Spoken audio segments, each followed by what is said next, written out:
যতক্ষণ না পর্যন্ত ডন ভাই দোষী সাব্যস্ত হচ্ছে ততক্ষণ পর্যন্ত অ্যাটলিস্ট আমি ওনার পাশে আছি। কারণ ডন ভাই তো প্রকাশ্য আছে, ডন ভাই যদি দোষী হয় তাকে শাস্তির ব্যবস্থা করা হবে, আর যদি নির্দোষ হয় তাকে রেহাই দেওয়া উচিত। আমার কথা হলো যে এই মামলায় শুধু ডন ভাই না, আরও 11 জন আছে, আপনি কয়জনের নাম বলতে পারবেন এক সামিরা ছাড়া।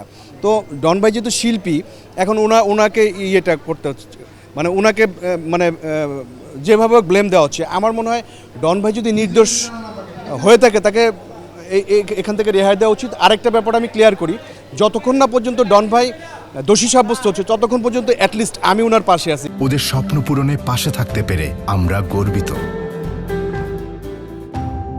কারণ উনি যদি এখান থেকে বের হয়ে আসে সব থেকে খুশি মনে হয় আমি হব, আর উনি যদি এই মামলায় গিল্টি ফিল হয়ে যায় সব থেকে কষ্টটা আমি পাবো। কারণ হচ্ছে সালমান ভাই ওনাকে প্রচণ্ড রকমের লাইক করতো, তো সেই জন্য ওনার বেডরুমে জায়গা দিছে।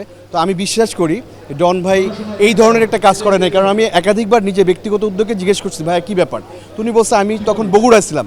খুব ইন্টারেস্টিং একটা তথ্য বলি, উনি একটা কথা বলছে যে বগুড়া যখন উনি খবরটা শুনে তখন হাজার হাজার মানুষ ছিল ডন মানে সালমান শাহ হত্যার, মানে সালমান শাহ মারা গেছে এই খবরটা জানার জন্য। এখানে কিন্তু নৌকায় ছিল উনি, হাজার হাজার লোক। উনি কিন্তু বলে না যে আমি রুমে ছিলাম, রুমে থাকলে কেউ বুঝতে পারতো না, নিশ্চয়ই হাজার হাজার লোকগুলো মারা যায়নি। তো ওইখানে গেলেই তো তদন্তের অনেকটা অগ্রগতি হচ্ছে। তো সবশেষে বলতে চাই, শুধু ডন ভাই নাম আসছে সেটা দুঃখজনক। ডন ভাই যদি মামলা ফেস করুক এবং উনি যদি রেহাই পায় খুশি হব আমি, এবং যদি উনি এই ধরনের কিছু করে থাকে তাহলে আমি সবথেকে বেশি ঘৃণা করবো ওনাকে। কারণ সালমান শাহ মানে আদর করে ভালোবেসে তার বেডরুমে জায়গা দিয়েছিল। তো আমি চাইবো অ্যাটলিস্ট আমার ভাই নির্দোষ প্রমাণ হয়ে বীরের বেশে ফিরে আসুক।